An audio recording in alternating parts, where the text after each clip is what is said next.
Hello. So let's see if this is working. From let's see.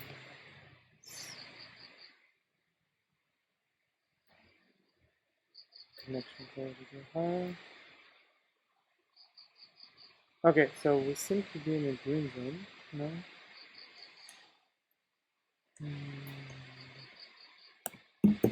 Okay, so I don't like this red, but let's try it out, and I'll have a look after setting it up again.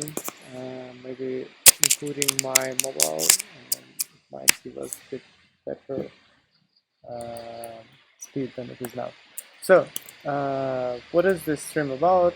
And let's just make sure that we have actual this in mine, and Twitch is in mine too. I think it says sending data, sending. Okay, so it seems to be live. So I think we're live. So what we're going to be doing here is this is a stream of Reify Academy, and my name is Maxim Flimonov, and what we'll be doing here is building a very simple backend for Stripe in Darklang. So we will show you how to use Darklang. It's not my material now. You can sign up for beta. If you need help to reach out to the Dark team, let me know. I have them on my Slack somewhere, and if needed to be, I can reach out and help you to get access somehow, maybe or something. But basically, what we're gonna show you now is how to use Stripe API and how simple those things are to be built in Darklang. So I have a client who have a mobile app, and what they want to do is to make payments through this app. So yes, Apple Pay doesn't need Stripe technically. You kind of can use, but don't really need to. But if you want to accept card payments, you do need something like Stripe. So what we're gonna do is we're gonna look at how to start the simplest thing. So when I go to Stripe, the Stripe has, and this is my secret key, so feel free to expose. The Stripe gives us only those options, so we're gonna explore a couple of tools here. The one option is they only give you like curl. They don't actually give you like an HTTP call. So we need to convert this curl to something else. And in theory, I can go and I can write this manually, and I can figure out what this D means. But whenever I see something like this, I try to like look at it, and I'm not sure exactly 100%. I don't want to dig through the curl documentation. So what I do in those scenarios is I have this tool called PAW, and PAW is like a Postman, but a slightly more advanced version of it. And one advanced feature that I like to use is import. So what I do is I created a curl.txt, which is just that curl at the center.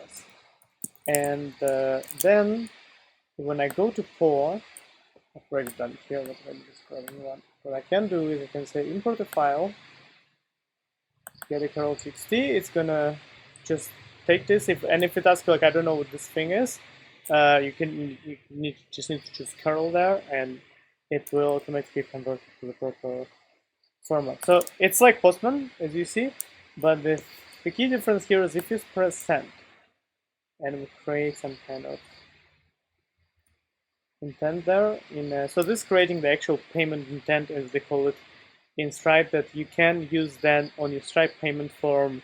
You give the payment intent to a specific amount, and then you capture the card on the client. So you don't ever send the client details. That's the way the Stripe works for this payment intents, so that you don't communicating through your servers. So it's giving me this error because I think the parsing doesn't account for the default types. And after fiddling with it a bit, I figured that I actually need to use form URL encoded. And if I send it now, I'm gonna think a bit. Oh, now we have double connection also. So it doesn't show here. Let's say this for the backup. I actually not, we should be good. Yeah, here we go. So I'm using connections. So eventually this will actually work. As you can see, it gave me some payment intent, and now like this is a client secret that we need here to be able to continue further in the client application. So the reason why I use this is like I can explore it in the request itself. So I can see what was the headers, I can see what was the body, and I can understand even the raw format of it. With curl, it's kind of hard to do those things and understand what's going on. And the reason I need the raw stuff is I need to understand how do I convert this to dark one. So in dark, we have HTTP post. And if you've never used dark, look at my tutorials. The tutorials the Rafe Academy recorded, we have about 10 or 15 videos. I think 10 now, yeah. We haven't published some. Which you can see in quite detail how to do things there. So the first thing we need is the URL, and I can just type a URL there. But when I code in dark, I usually prefer to like insert not like that. When you put the cursor in the wrong place, it does this thing. So I prefer to, whoops. Here we go. So I prefer to insert a variable, so stripe URL, because otherwise it kind of becomes too much. I do wonder, so I have not used Restreamer before, so I'm not sure. I think the chat is here. If eventually loads, see the chat there somewhere.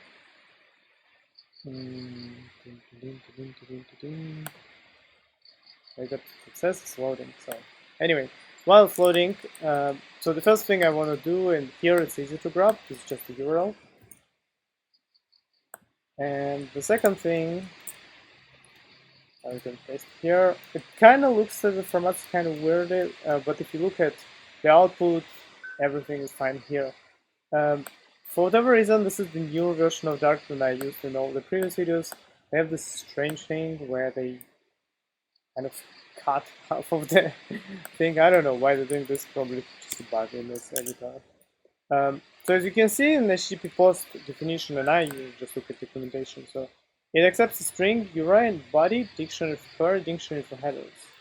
So we can try to create this body that we need to. So for that, again, I go to core, and here I see all the fields that I need. So essentially, I can just go and I can try to kind of copy this from here, but it's easier I find to just do the things that I did before. So I insert a let above, or I can just, in the newer version, apparently I can just press enter here. And I can say, so this is my, let's say, this is my body. And here's the trick that I think someone from the dark team showed me recently. I believe you can do this and then just say Dict set, and then I can type each field here manually. So if we do amount, then we do then for amount, let's say we do 2000, for example. So if I look at body here, you have this guy. But I can continue, so if I press Shift Enter, I can do dictionary set, the currency, Australian dollars, and then dictionary set, and we need to set this crazy thing. And this is the reason why I actually started doing dictionary set over just creating an object. So this is a card, and it's a string. Let's just see those things in chat. Ah, okay, so can I see it in the browser, please? It's kind of, I know, like I should have opened this before, but first stream, I ask for forgiveness. We usually record videos, so we don't really stream as much, so this I will just kind of try. Okay, so now I can just put a body here, and the query string, we don't have anything. We don't have anything for the query string, and then for headers, I will look here. So the headers, as you see, we have this authorization header. If I go in here, it's a basic authorization header. It is encoded, while the interesting thing that when I was looking through the documentation, if we look at the authentication part, they actually say that if you need to authenticate via bear, just use that. So we can just use that then. So we don't need to create some funky stuff. So if I go and I create, again, I can do this servlet above. I can create header, set. And here I can use a different syntax. So you see how the other body is created. So if I use authorization and then bear, and we need to add to this guy, so in the space here, and we need to add, and I have this Stripe secret key thing, which this is not that secret, but that's how kind of for now they ask you to hide your secrets is inside the function. That's not very hidden at all, like anyone can hover over it. But that's approach now. I think Dark Team is working on a way better approach for secrets, but that's for now is how. So they're not just visible if you're taking screenshots of your code, for example, and sharing with someone, so they don't see your secrets, so you just hide them in the function. So if I execute this, eventually, I think I just like did something with Stripe where it just slows. So eventually it gives me the error, and the error is that, hey, it looks like the content type is wrong. And if I look carefully at this, I will notice that the content type is application JSON, as you see. So in for the one which worked was not application JSON, it was application XF form encoded. Okay, let's run chat messages. Cool. So what we can do here is a very simple thing, and that was kind of a very interesting thing about Dark. In general, most of the languages, the way you do it is you either create some kind of, you use some kind of special function to reformat your dictionary. So in Dark, they decided the post function is not gonna do all of this. What you need to do is you need to just say to that function that you have a URL encoded format. So we have form URL, where's this? Form content type, and I need to do dictionary. Oops, I've done that. Dictionary set. So we're gonna set. So we can set content type, but that doesn't work because we actually have a dictionary merge. Because we have, so the headers is already dictionary, and that HTTP form this thing form content type, it actually gives us a dictionary already. So we need to merge two dictionaries. We cannot use set here. And as you can see now, we have authorization and we have a content type. And if I run the same thing again, I don't change my body at all, we actually get the response. As you notice, I can see everything here, which I think my favorite feature of Dark is. And if I extract this as a variable and I call this, let's say, response, the only thing we really need here is incomplete code. Why is this incomplete? I think it's because it's HTTP post, it needs us to execute this. As you can see, it gives me a full like autocomplete, and it's not based on some funky like trying to guess the TypeScript stuff. It's actually based on a real response. So I can see all the data and I can find that secret thing and just return it. And this is just a REPL, right? So what do I do with this? So I can take this, copy this into a function and say, call this create payment intent. Can even become a library in some point in the future. We're gonna add an amount here as an integer. We're gonna add a currency as a string, and that's probably it actually. So let's just put an amount here and a currency here, and that should be it, I think. So it just uses the Stripe secret key. We can make this a parameter too if we want to, but for now what I want to show is that if we create, so we can create an HTTP post, because probably it's going to be post method to create this, and let's say intents slash, so that creates like an Whoa, that was strange. Slash. Why person has to do just a slash? That is weird bug. Okay, again, post slash intents